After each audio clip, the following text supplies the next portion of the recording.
Welcome to the Golden Thread webinar series. I'm Dominic Piacentini with Remax Plus, and I'm thrilled today because I am joined by two new friends, Megan and Kristen from Upstate Roots Design, and they are local home stagers who offer a variety of services, and really excited to hear what they have to say and share their knowledge with us today. So thank you for being here.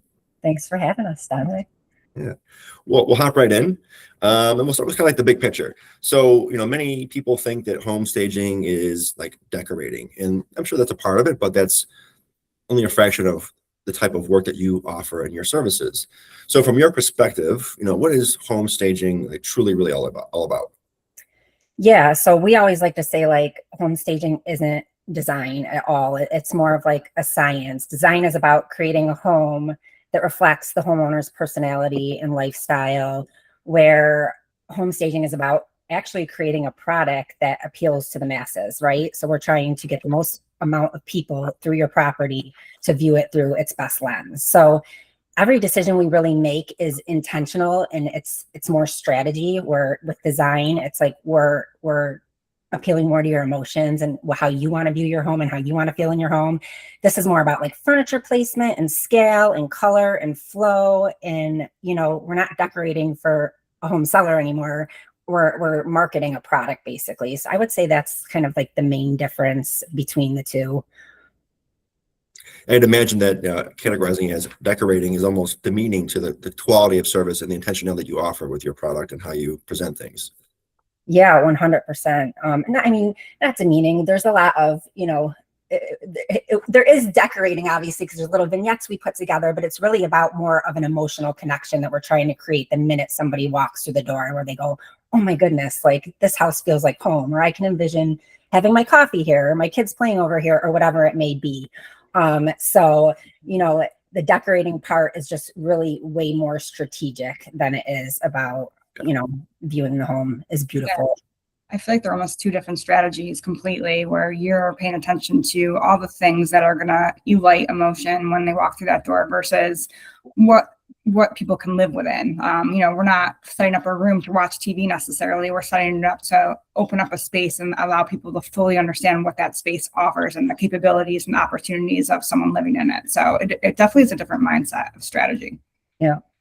So that speaks to our next little question here around this idea, like the buyer psychology. And you mentioned like those emotions, right? So someone walks into a home for the first time, you want that experience to be very intentionally curated. And in essence, that is quite a bit of what you're offering, I'm imagining. Yes, exactly. It's an emotionally driven judgment right in the first 10 seconds they walk in the door. The human brain is processing that information visually and already making judgment calls. They're using their sight, their sound, all of the human senses to decide right away if they feel good or if they feel like a negative feeling when they walk through the door. So it's lighting, it's cleanliness, it's clutter, it's all the things that we can help homeowners, avoid or strategize with home staging through occupied or vacant staging. But it's really important that when they walk through that door, that they're feeling really positive, and that's done through all of the different elements of staging. Yeah, just to add to that, like if there's any like distractions, confusion, overwhelmingness, underwhelmingness, they're actually checking out right away, right? They're not even going to finish the tour because something in their brain is like ticking and saying, okay, this is not the one, right? Where with home staging, we're trying to make everything feel purposeful and, like we said, create that emotion. So again, when they walk into the next home, they remember that home versus the next home they're walking into. And going back to the human psyche, like a lot of people will bring themselves back to maybe a negative memory by simply smelling something that they don't like, or if there's just not great lighting because the windows are closed or there's heavy drapery, that might just remind them of something negative in their life, and immediately they've already ruled that property out. So it's really important to check all the boxes of, ensuring that, clutter can lead to stress for the buyer. So it's just all the things that you can avoid are really simple. That's what we try to help homeowners do. I love that you're talking about that there's like a psychology to it, and that there's an emotional and psychological response, either intended or unintended, that can be elicited when people walk into a home for the first time. I know I've accompanied plenty of potential buyers at properties where even before walking in the door, they'll be like, "Nope, not for me." It was just on the outside itself. And then when we get in the house, like you said, certain smells or the way the lighting is or isn't could really just be like a major deterrent from a home that would be great for them. And in the end, with a few minor shifts, could be like what they're looking for. But that first impression tends to really make a deep mark, whether people realize it or not. Mm-hmm. True. Yeah. So we talked about the emotional connection that people might have to it and the psychology behind the work that stagers like you offer for clients. What would you say is the cost of perhaps not staging, right? So some common things that, if someone's not going to hire professionals like yourself to take on this important task, that maybe a seller who without this experience might overlook and might actually cost them money or interest from possible buyers. Yeah. There's a list, and a lot of times it's really just sitting down and understanding what is priority. But we always say, depending on paint selections in the current property, paint can go a long way. Just choosing a neutral color that speaks to all home buyers, just something that's just soft and simple, and again, plays into that human psyche that just feels warm and relaxing and welcoming. Even if someone already has a simple color, refreshing it up sometimes can go a long way. If you see a lot of like scuffs and scratches and marks, it just makes the home maybe feel worn. So paint can go a long way. Professional cleaning, I mean, we all can say we do a great job cleaning our home, but it's different when you have a professional come in and really get the areas that you're overlooking. I think it's so key critical. We always suggest it just because it goes so far and people are paying attention to the way a home is kept. So that's another one. As you mentioned, landscaping, when you pull up, it's just another simple thing, but making sure your landscaping looks intact. So we see a lot of homeowners redo their driveway just for, a nice clean look. All that stuff does really help the exterior look, and it's as equally important. And another thing we say this time of year, especially when the sun is shining through the windows, Yes. window cleaning. It's you walk and it just adds a layer after a couple of years if you don't upkeep that of film, and it can make your house feel so much brighter by just having them professionally cleaned from the inside and outside. It's something that gets overlooked a lot, but it goes a really long way. So that helps with lighting.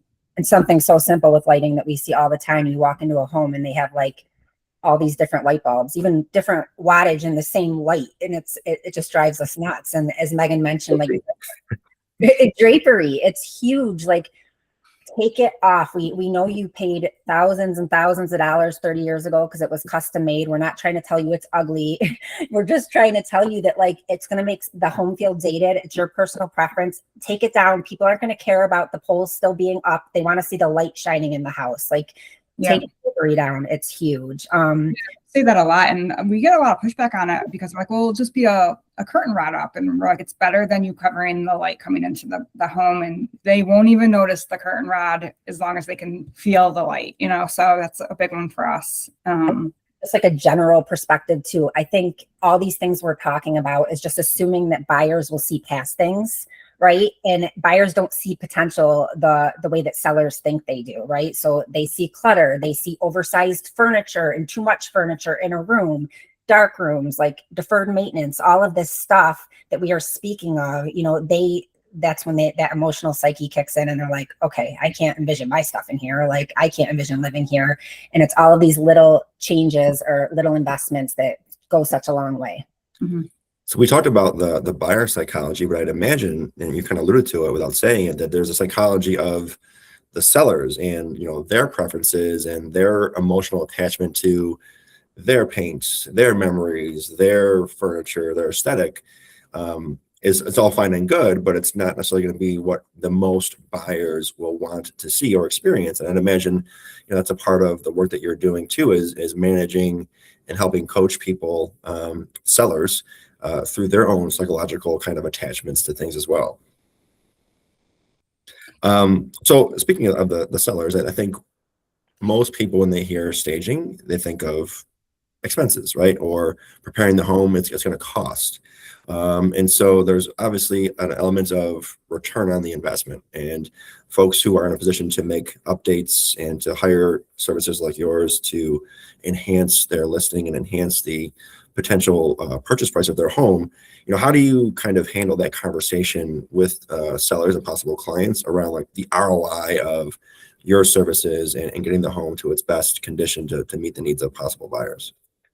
Yeah, I mean, that misconception is probably honestly our biggest hurdle, right? We hear it all the time from sellers, even from agents who don't know how to sell home staging. The minute someone says, no, it's too expensive, I don't want to do it. And we always encourage sellers and agents to stop calling it an expense, right? Like, you need to start calling it what it is, and that's an investment, right? Mm-hmm. So you need to flip that script right away, because the goal honestly is not to spend more money. The goal is to make more money on your home. So I think once that conversation starts about it's an investment and it's not a cost or an expense, that's really powerful. In the scheme of things, like, it's a relatively small investment that helps attract, more buyers coming through the property, the marketing of the property, days on the market, and really helping, hopefully get higher than what you want for an offer. We have what we like to do always, because like there's a lot of national statistics, right? Like, oh, home staging does this and that for it. We all know Rochester's market is like insane, right? Like, over the last several years, there's bidding wars, there's everything selling over list price. And while things are changing a bit, we're still seeing bidding wars, we're still seeing high over list price properties. And so we like to give kind of like a real-time return on investment so people can understand that. So we have our numbers, we track our numbers on purpose to be able to give that data to the agents and to the home sellers, because it's so important. Every market's different, every neighborhood's different, every county's different. So we like to give those real statistics. And I have some of those I can share if I look like I'm reading something a little bit, because I don't have them off the top of my head. But obviously, we had a super strong market in Q1 in Rochester. I think the average over list price was 13% over list price in Monroe County, and it was 18 days on market, and that's from the MLS data. Upstate Roots Design averaged 19% over list price and 8 days on market. So if you're taking, let's say, like a $400,000 home, for example, the difference between the average Monroe County sale price and our sale price when we stage it is $24,000, right? So then you take the average cost it takes to stage a vacant home from us, and that's around $3,000. So that's putting $21,000 additional dollars in your pocket right there. So I think it's just that conversation of, do you want 20 plus more $1,000 or do you not? If you don't, and you don't want to put the cost up front, that's fine, but this can happen.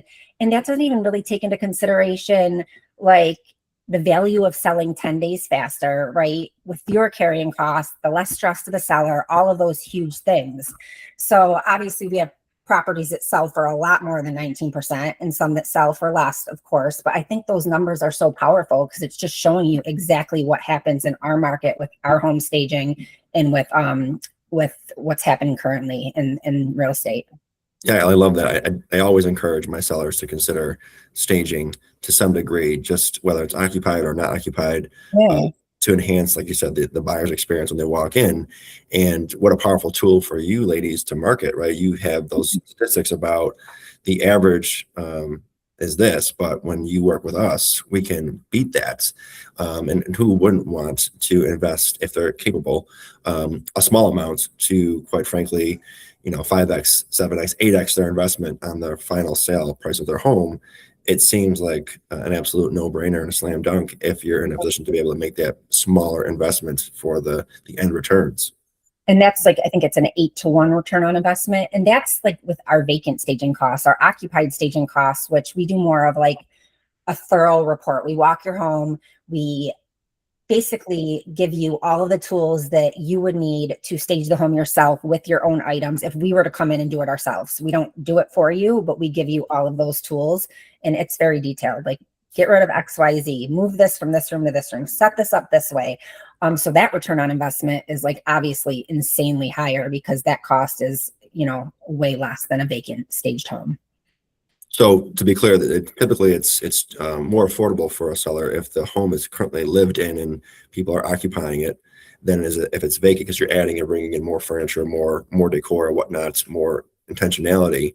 But the process is still very much the same in terms of, walking through, seeing the space, and then making those recommendations about spending this for this type of possible return.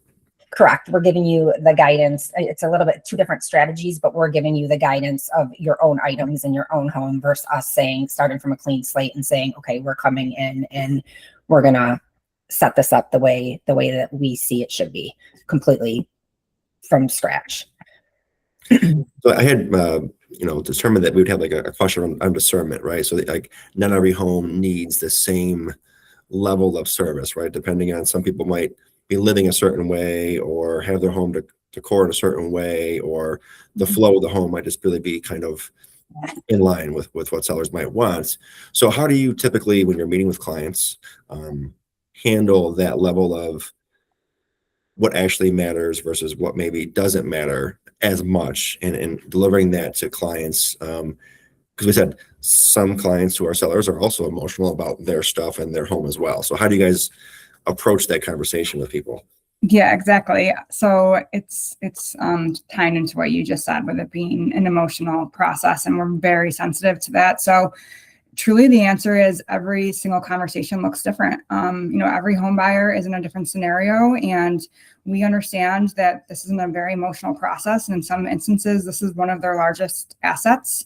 So we need to, make sure that we're being extremely sensitive to how we approach them, and that we understand all of the circumstances, that we understand their budget, that we know their timeline, that we're locking arms with the realtor. So there's a lot of moving parts, and that if we're not slowing down for a second and really listening to the homeowner and what's going on, then we'd be doing them an injustice just to come in and make a recommendation. So when we walk in the door, it's really asking a lot of questions up front to make sure that we fully understand, or it might be on our first initial conversation, intake call with them before we even go to their home, so that we're set up for success when we step through the door. We want them to feel comfortable. I mean, we're walking into their house, maybe there's boxes everywhere. Everybody feels a little bit exposed when we're coming in to make recommendations. So we try to be very cautious of making sure we know everything, and that we're aware of how we can best approach. So sometimes we know that they don't have the time or the budget to paint. So how can we work around that and make best of the situation? Or that maybe it's an elder couple that doesn't have the means to move anything. So how can we support them on shifting things around in the property, knowing that they don't have the ability to do so? So it's just really having, readily available solutions to offer them that keep in mind their situation and what's going on personally. And we always say, if you have the opportunity to vacate the home, I mean, if that's not everyone has that opportunity, right? But if it can be vacant, or you have you have a second home, or you have somewhere to go for a month, or whatever it may be, I mean, that's the best case scenario. We know it's not for everybody, but being able to start from scratch and us to really bring in a vision from the beginning is the best case scenario with the vacant stages. So, we have times, like one example is, which I'm sure we'll talk about, but it's like they didn't vacate the home, they listed it, right? And then they had the opportunity to vacate it, and they got more than the results they wanted. So it's like, if they would have done it up front, they would have not had that type of headache, So yeah, every situation is so different. So if you're not having those conversations and asking those questions, you wouldn't know that until too late. Well, that brings me to a good question. I think it's a good time for this one, is like timing, right? And people are considering selling. Maybe they're working with someone like me on going through and doing initial walkthrough, having initial consultation, maybe interviewing possible agents. We also have to go in and have that emotional intelligence, knowing that we're entering someone's home, their memories, their live space, and having those honest but gentle conversations. At what point in time in the process would you say is ideal for an agent working with a seller, or the seller themselves, to kind of reach out to you ladies to ensure that they're kind of giving themselves the best possible situation for success moving forward? Ideally, as soon as possible.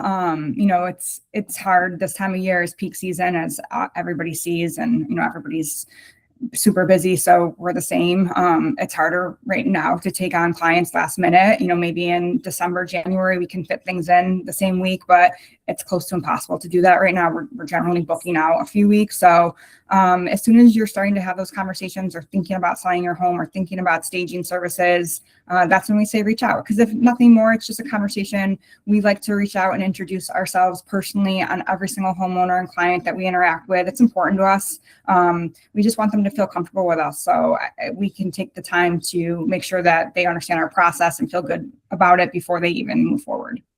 And on the flip side, the best partnerships we have with realtors is the ones that are engaging us early, right? Even if you don't know if you have the listing yet, we have partnerships with certain realtors that will be like, okay, it will be January, and they'll be like, I think I have one coming in February, possibly June in this area. And what we do is we have a pipeline, right? So we're thinking to reach out to them. If we're starting to book out, we're going to come to them first and say, hey, is this going to come to fruition? We're starting to book out. We want to hold that slot for you and all of that. So it's just, the more you can let us know about what you have going on, and we can have that type of dialogue and communication, the better for both.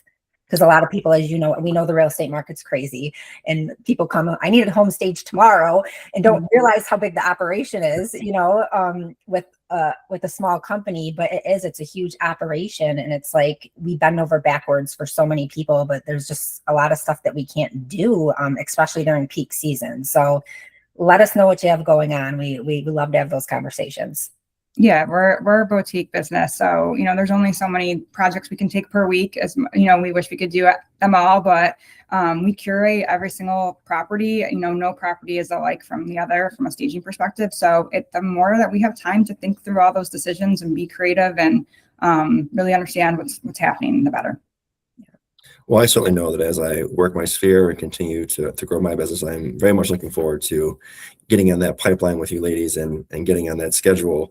Because I've had the experience of working with sellers and suggesting staging and those kind of services, and them kind of debating a bit, but then having a tight timeline, and then they agree to move forward, but then we're scrambling to find the right stager and to find the budget and to get it done before the listing pictures and all the things, which can be really challenging and stressful for everyone involved. And so, to your point, I think as soon as you begin the conversation and the thoughts about possibly listing your home is also the best time to think about the staging and the services and what's available and what you want to do to maximize that ROI on that move.